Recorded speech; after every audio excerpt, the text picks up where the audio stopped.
ख्यालातों के बदलने से भी होता है नया सवेरा। सिर्फ सूरज के चमकने से ही सुबह नहीं होती। नमस्कार, मैं हूं शहला निगार और आप देख रहे हैं हमारा ये विशेष कार्यक्रम गुड न्यूज जज्बा इंडिया का। यहाँ होती हैं आम लोगों की बहुत खास कहानियाँ जो प्रेरणा देती हैं, कुछ कर गुजरने का जज्बा देती हैं। कहते हैं कि सोच बदलो तो सितारे बदल जाते हैं और ऐसे बहुत सारे लोग हैं हमारे देश में जो ऐसे काम कर रहे हैं कि सचमुच दूसरों के लिए प्रेरणा के स्रोत बन रहे हैं। और ऐसी तमाम कहानियों को समेटकर हम लेकर आए हैं खास आपके लिए। तो देर किस बात की है, चलिए शुरुआत करते हैं आज के इस विशेष प्रोग्राम की। किसी शायर ने क्या खूब कहा है कि घर का बोझ उठाने वाले बच्चों की तकदीर ना पूछ, बचपन घर से बाहर निकला और खिलौना टूट गया। लेकिन खिलौनों के टूट जाने के बाद भी बच्चों का बचपन से रिश्ता बरकरार रहे, इसके लिए कई लोग हैं जो प्रयास कर रहे हैं और लगातार प्रयासरत हैं। ऐसा ही है राजस्थान के भरतपुर में स्वास्थ्य मंदिर संस्थान, जो कि इसी प्रकार के प्रयास कर रहा है और कूड़ा बीनने वाले बच्चों को, वंचित तबके के बच्चों को ककहरा सिखाने का काम कर रहा है। कैसे हो रहा है, चलिए देखते हैं।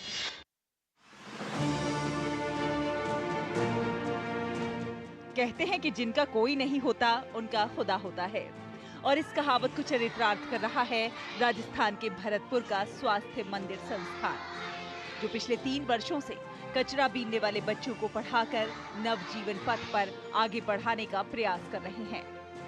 ज्ञान की ये लौ इनमें आगे बढ़ने और कुछ करने की उम्मीद जगाती है। हमारे यहाँ पिछले 3 साल से खिलता बचपन संवरता जीवन प्रकल्प चल रहा है। यह है उन बच्चों के लिए समर्पित है जो बच्चे कपड़ा बीनते हैं, भीख मांगते हैं या असहाय है, बहुत ज़्यादा गरीब हैं। ये प्रकल्प की शुरुआत आज से 3 साल पहले कोरोना काल में जब हुई थी, जब ये बच्चे भीख मांगने हमारे यहाँ आते थे, तब ये प्रेरणा में वहाँ से मिली और ये प्रकल्प शुरू कर लिया। ये बच्चे पूरी तरह, कई बच्चे इसमें अनाथ भी हैं जिनके माँ बाप नहीं है, उनके नानी या दादा दादी के पास रहते हैं। ये इन बच्चों की सभी ज़रूरतें हम पूरी करते हैं, जैसे उनके कपड़े हैं, ड्रेस है, जूते हैं, चप्पल है, कंबल है, रजाई है, राशन है, जो भी है घर की ज़रूरत है और इनकी खुद की ज़रूरतें हम पूरी करते हैं। ये सभी कार्य भामाशाहों के सहयोग से पूरे होते हैं। कोई हमें दाल देता है, कोई आटा देता है, कोई पुराने कपड़े भी हमें दे जाता है जो बच्चों के काम आते रहते हैं। सर्वे करके इन बच्चों को लेके आए और हमारे पास 52 से 55 बच्चे हैं जिनको हम अच्छी शिक्षा देते हैं। कितने समय बच्चों को? करीबन ये 5 साल हो गए। अच्छा, ये क्या काम करते थे पहले? ये कबाड़ा बीनते थे सर। अच्छा, ये रोड पे जो कबाड़ा बीनते थे और भीख मांगते थे, ये उन बच्चों से, इन फैमिलियों से बिलोंग करते हैं जो सबसे ही पुअर फैमिली होती है। ये प्रयास है डॉक्टर वीरेंद्र अग्रवाल और उनकी टीम के, जो अनाथ, बेसहारा, भीख मांगने वाले और कबाड़ा बीनने वाले बच्चों को शिक्षा और अन्य जरूरत का सामान मुहैया करा रहे हैं ताकि वो समाज की मुख्य धारा से जुड़ सकें। ये लोग सड़कों, बस स्टैंड, रेलवे स्टेशन और मंदिरों पर भीख मांगते और कचरा बीनते बच्चों को संस्थान में लाकर उनको शिक्षा, कपड़ा, सरकारी स्कूल में दाखिला तक कराते हैं और उनके खाने रहने का प्रबंध भी करते हैं। पहले हम कबाड़ा बीनते थे, फिर सर यहाँ लेके आए, हमको पढ़ाया, खाने भी खिलाता है, शाम को खिलाता है, 3 बजे आता है। कोरोना काल से शुरू हुए इस सफर में अब तक इस स्वास्थ्य मंदिर में कचरा बीनने वालों के 262 बच्चों को निःशुल्क शिक्षा उपलब्ध कराई जा चुकी है और ये सिलसिला अनवरत जारी है। गुड न्यूज जज्बा इंडिया के लिए भरतपुर से कपिल चीमा की रिपोर्ट, डीडी न्यूज। तो देखा आपने कि कैसे वंचित तबके के बच्चों में जगाई जा रही है शिक्षा की अलख, कैसे उन्हें सिखाया जा रहा है ककहरा, क्योंकि ये लोग जानते हैं कि किसी क्षेत्र, समाज या व्यक्ति के विकास के लिए शिक्षा सबसे महत्वपूर्ण कुंजी है। और इसीलिए अब आपको लेकर चलते हैं कोलकाता के पास गरिया और वहाँ पर दिखाते हैं कि किस प्रकार सहमौन भी एसोसिएशन ऐसे ही शिक्षा की अलख जगा रहा है और कैसे वंचित तबके के बच्चों को एक नए मुकाम तक पहुँचा रहा है। आइए देखते हैं। सहमोर्मी यानी दयालु कॉलेज प्रोफेसरों की एक एसोसिएशन का नाम है, जो उन गतिविधियों को कर रहे हैं जो प्रधानमंत्री के जन सेवा के आह्वान को प्रतिबिंबित कर रहे हैं। ये लोग किसी भी इलाके, गांव या अन्य क्षेत्रों में जन सेवा के लिए कार्य कर रहे हैं। कोलकाता के पास गरिया के सहामोरमी एसोसिएशन ने वंचित तबके के उन लोगों की जिम्मेदारी ली है जो अपनी पढ़ाई और अन्य पाठ्येतर गतिविधियों का खर्च वहन नहीं कर सकते, जिनके पास कुछ भी नहीं है। उनके लिए सहमोर्मी कई महत्वपूर्ण कार्य करते हैं। আমরা ভীষণভাবে সহানুভূতি নিয়ে हम बहुत प्यार और सहानुभूति के साथ उनको अपनी तरफ लाने की कोशिश कर रहे हैं, जिससे उनका दुख कम होगा। हमारी लगन और ईमानदारी उनके प्रति 100% है। हमारी कोशिश है कि हमसे कोई गलती न हो। हमने ये प्रतिज्ञा ली है कि जो 1 रुपया हमें मिलता है वह 1 रुपया हम समाज तक पहुंचाएंगे। यहाँ पर अलग अलग तरीके से सिखाया जाता है और जो सिखाया जाता है वह बहुत ज्ञानवर्धक है।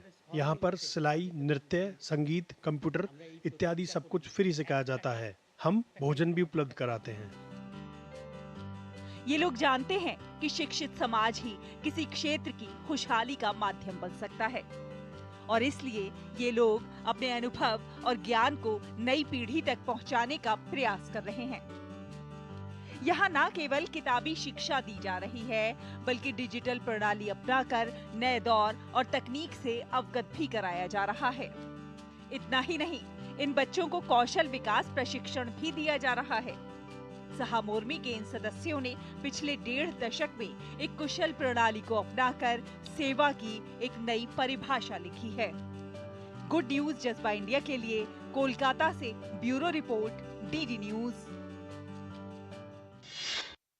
तो शिक्षा दान है सबसे बड़ा दान। इसी के साथ वक्त एक छोटे से ब्रेक का है। जल्द हाजिर होंगे कुछ और अच्छी खबरें लेकर। आप देखते रहिए गुड न्यूज जज्बा इंडिया का।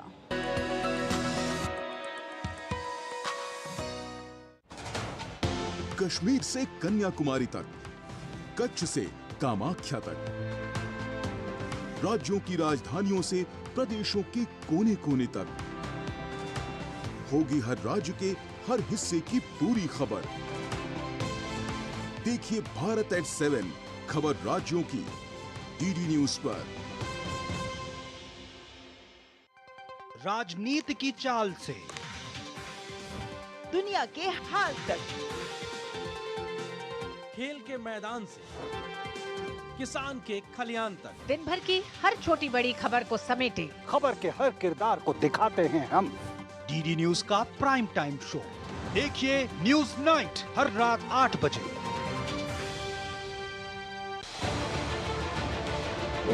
उत्तर से दक्षिण तक, पूर्व से पश्चिम तक, देश हो या दुनिया की खबर है तो पड़ताल जरूरी है। देखिए हमारे साथ मेरे पीछे भारत की सबसे एजेंडा भारत का है और किस तरह से एक नई शुरुआत इस वक्त डीडी न्यूज पर। दुनिया की बिसात, शहमात का खेल, वैश्विक कूटनीति, सियासी तालमेल, उभरती नई विश्व व्यवस्था, पर्यावरण, अर्थव्यवस्था, ग्लोबल वार्मिंग ही नहीं ग्लोबल वार्निंग भी, जंग का जुनून हो या शांति की पहल, देश देशांतर से जिसका सरोकार, बात दुनिया जहान की, खबर दुनिया की।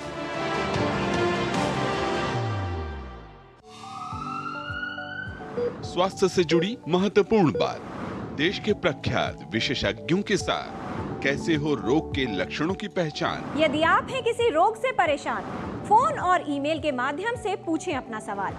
विशेषज्ञों से मिलेगा सही समाधान। देखिए स्वास्थ्य से जुड़ा विशेष कार्यक्रम टोटल हेल्थ, सिर्फ डीडी न्यूज पर। राष्ट्रीय खबरें हो या अंतर्राष्ट्रीय मुद्दे की बात, राजनीति से जुड़ा हर पहलू, साथ ही बिजनेस का उतार चढ़ाव,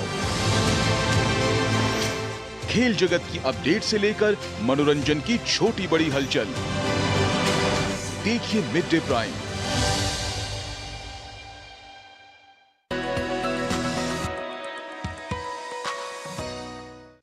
ब्रेक के बाद एक बार फिर आप सभी का बहुत बहुत स्वागत है। आप देख रहे हैं गुड न्यूज जज्बा इंडिया का। कहते हैं हाथों की लकीरों में तकदीर न देख, तकदीर उनके भी होती है जिनके हाथ नहीं होते। हर मुश्किल के साथ उसका समाधान छुपा हुआ होता है और जो लोग हौसले और जज्बे से उस मुश्किल का समाधान ढूंढ लेते हैं वही हमारे नायक, हमारे हीरोज़ कहलाते हैं। आपको दिखाते हैं एक खबर असम के धुबरी से, जहां पर एक व्यक्ति से मिलवाएंगे जिनके हाथों में उंगलियां नहीं हैं, लेकिन वो काम कुछ ऐसा कर रहे हैं। हौसले और जज्बे से उन्होंने इस जंग को जीता है और आज कई अन्य लोगों के लिए प्रेरणा के स्रोत बने हैं।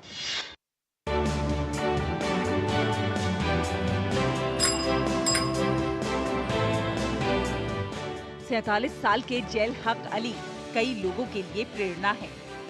अली के दोनों हाथों में कोई उंगलियां नहीं हैं, लेकिन अकेले घड़ी मरम्मत की दुकान चलाते हैं।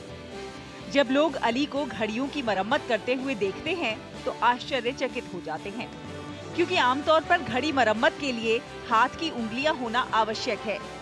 लेकिन अली ने इन तमाम बाधाओं को हरा दिया है और काम करने की अपनी अनूठी शैली विकसित की है। मैं चैलेंज करके अपना नहीं सीखा है, किसी ने मुझको नहीं सिखाया।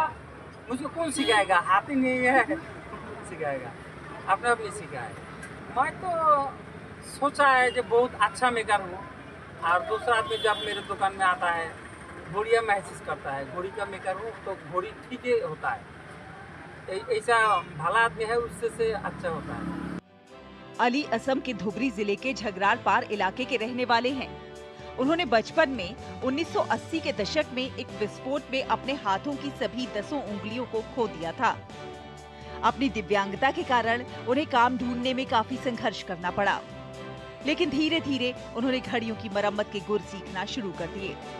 ये समर्पण और दृढ़ संकल्प रंग लाया। अब अली की अपनी दुकान है, जहां वो हाथ की घड़ियां, दीवार की घड़ियां और ऐसी अन्य वस्तुएं बेचते हैं और साथ ही साथ इनकी मरम्मत भी करते हैं। वो खुश हैं कि वो दूसरों पर निर्भर रहने के बजाय अपनी आय से अपने परिवार का भरण पोषण कर सकते हैं। गुड न्यूज जज्बा इंडिया के लिए असम से ब्यूरो रिपोर्ट, डीडी न्यूज।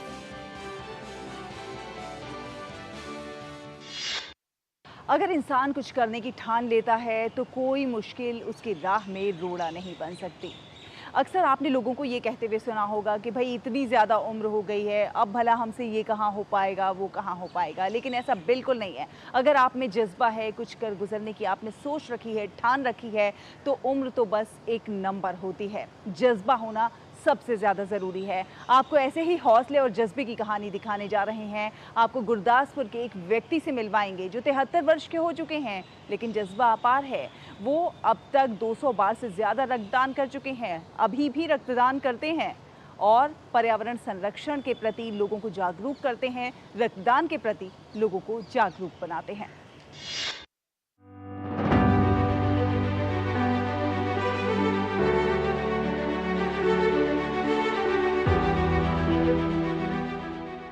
कहते हैं अच्छा काम करने के लिए उम्र कोई मायने नहीं रखती। उम्र तो बस एक नंबर है, जज्बा होना जरूरी है।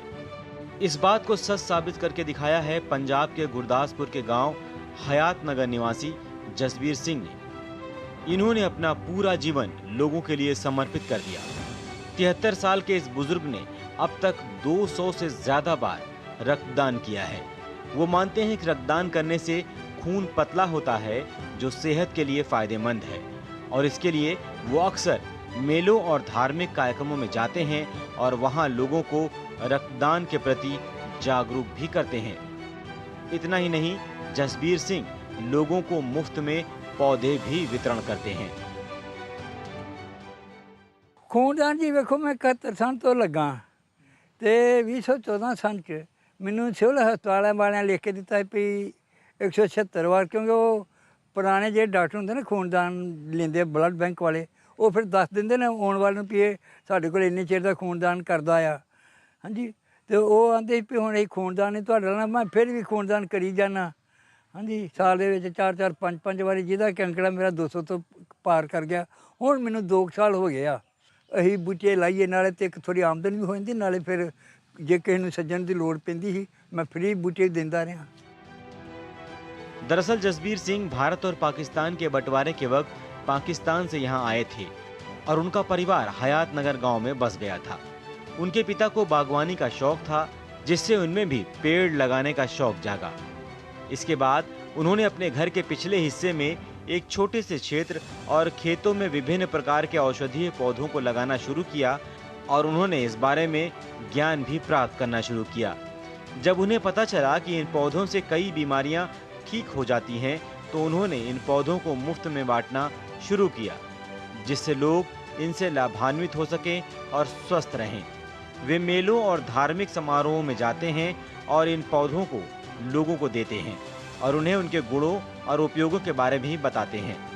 इनके द्वारा दिए जाने वाले कुछ पौधे ऐसे हैं जो अन्य नर्सरी की तुलना में आधी कीमत पर बेचते हैं। जसबीर सिंह 1971 से रक्तदान भी कर रहे हैं और अब तक करीब 200 से ज्यादा बार रक्तदान कर चुके हैं। गुड न्यूज जज्बा इंडिया के लिए गुरदासपुर से विशंबर बिट्टू की रिपोर्ट, डीडी न्यूज।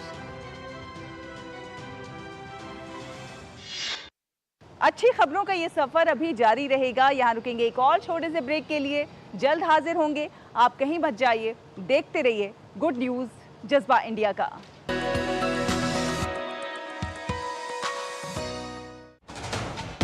कश्मीर से कन्याकुमारी तक, कच्छ से कामाख्या तक, राज्यों की राजधानियों से प्रदेशों के कोने कोने तक, होगी हर राज्य के हर हिस्से की पूरी खबर। देखिए भारत एट 7 खबर राज्यों की डीडी न्यूज पर। राजनीति की चाल से दुनिया के हाल तक, खेल के मैदान से किसान के खलियान तक, दिन भर की हर छोटी बड़ी खबर को समेटे खबर के हर किरदार को दिखाते हैं हम। डीडी न्यूज का प्राइम टाइम शो देखिए न्यूज नाइट हर रात 8 बजे।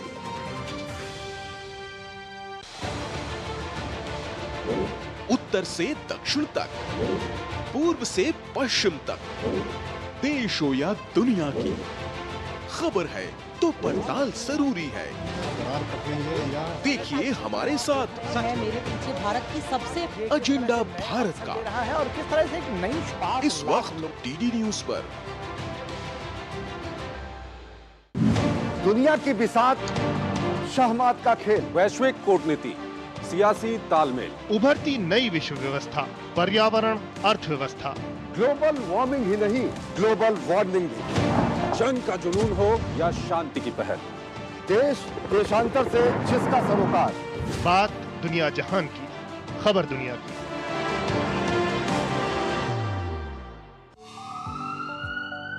स्वास्थ्य से जुड़ी महत्वपूर्ण बात, देश के प्रख्यात विशेषज्ञों के साथ कैसे हो रोग के लक्षणों की पहचान। यदि आप हैं किसी रोग से परेशान, फोन और ईमेल के माध्यम से पूछें अपना सवाल। विशेषज्ञों से मिलेगा सही समाधान। देखिए स्वास्थ्य से जुड़ा विशेष कार्यक्रम टोटल हेल्थ, सिर्फ डीडी न्यूज पर। राष्ट्रीय खबरें हो या अंतर्राष्ट्रीय मुद्दे की बात, राजनीति से जुड़ा हर पहलू, साथ ही बिजनेस का उतार चढ़ाव, खेल जगत की अपडेट से लेकर मनोरंजन की छोटी बड़ी हलचल। देखिए मिड डे प्राइम। कश्मीर से कन्याकुमारी तक, कच्छ से कामाख्या तक, राज्यों की राजधानियों से प्रदेशों के कोने कोने तक, होगी हर राज्य के हर हिस्से की पूरी खबर। देखिए भारत एट 7 खबर राज्यों की डीडी न्यूज पर।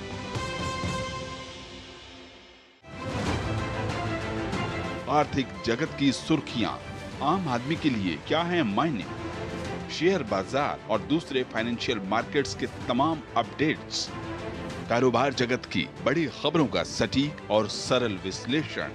देखिए इकोनॉमी टुडे डीडी न्यूज पर।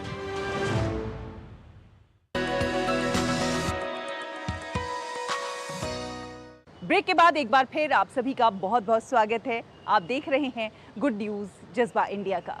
प्रधानमंत्री नरेंद्र मोदी अक्सर लोगों से अपील करते रहते हैं कि वो पर्यावरण संरक्षण के प्रति सजग हों और पर्यावरण संरक्षण की दिशा में प्रयास करें।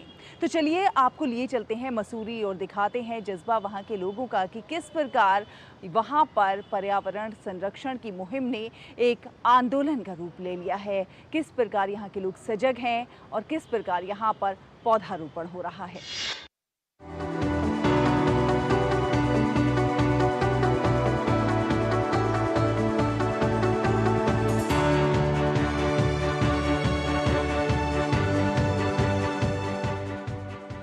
मन की बात कार्यक्रम के माध्यम से प्रधानमंत्री समय समय पर पर्यावरण संरक्षण के लिए अधिक से अधिक पौधे लगाने का आह्वान करते हैं। प्रधानमंत्री की इस बात से प्रेरणा लेकर आध्यात्मिक गुरु प्रोफेसर पुष्पेंद्र कुमार आर्यम ने गुरु पूर्णिमा के अवसर पर अपने सभी शिष्यों को 1000 से अधिक पौधे उपहार में दिए और उनसे गुरु दक्षिणा के रूप में इन पौधों को अपने बच्चों की तरह बड़ा होने तक संरक्षित करने का संकल्प भी लिया। उन्होंने इस अभियान को नाम दिया है मेरा पौधा मेरा जीवन मेरे संग। एक बहुत अच्छा अभियान हमारे यशस्वी प्रधानमंत्री श्री नरेंद्र मोदी जी ने प्रारंभ किया। उन्होंने पौधे के साथ एक भावनात्मक रिश्ते को जगाया लोगों के हृदय में और उन्होंने कहा कि अपनी माता जी के नाम पर हम पौधे को रोपें, यानी कि हम कहीं मूल अर्थों में जो हमारा एक आध्यात्मिक जगत रहा है, जो हमारी आध्यात्मिक प्रेरणाएं रही हैं, उसको कहीं ना कहीं ये विचार स्पंदित करता है। माता यानी प्रकृति, या देवी सर्वभूतेषु प्रकृति रूपेण संस्थिता, नमस्तस्यै नमस्तस्यै नमस्तस्यै नमो नमः। तो यानी कि हम क्या ये पेड़ पौधे हमारे रिश्तों के रूप में स्थापित हो सकते हैं क्या? ये बड़ा गहरा थॉट था और इसने बड़े गहरे अर्थों में हमें स्पर्श किया और उस विचार से प्रेरणा लेते हुए हमने अपने अभियान को और गति दी और हमने उन पौधों को इस बार गुरु पूर्णिमा पर हमने 5100 पौधों का संकल्प रखा है, जो हमने पिछले पर्यावरण दिवस से प्रारंभ करके और हम इसको आगे तक चलाएंगे। अपने गुरु द्वारा प्रसाद के रूप में इन पौधों को पाकर भक्तजन भी खासे उत्साहित हैं। मेरा पौधा आप पीछे जाओ। मन की बात कार्यक्रम में प्रधानमंत्री द्वारा उठाए गए समसामयिक विषयों और जन भागीदारी से समाज में एक नई चेतना का प्रवाह हो रहा है। आध्यात्मिक गुरु आर्यम द्वारा पर्यावरण संरक्षण के क्षेत्र में किया गया यह प्रयोग एक मिसाल बनकर सामने आया है। मेरा पौधा गुड न्यूज जज्बा इंडिया के लिए ब्यूरो रिपोर्ट डीडी न्यूज।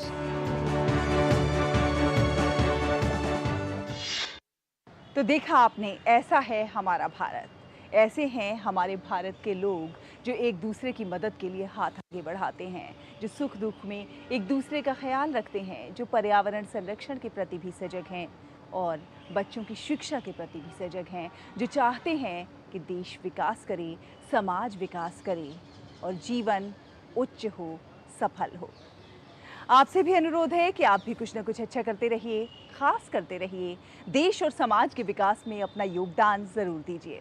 अगले हफ्ते फिर होगी आपसे मुलाकात कुछ और अच्छी कहानियों के साथ। तब तक के लिए हमारी पूरी टीम को दीजिए अनुमति। नमस्कार।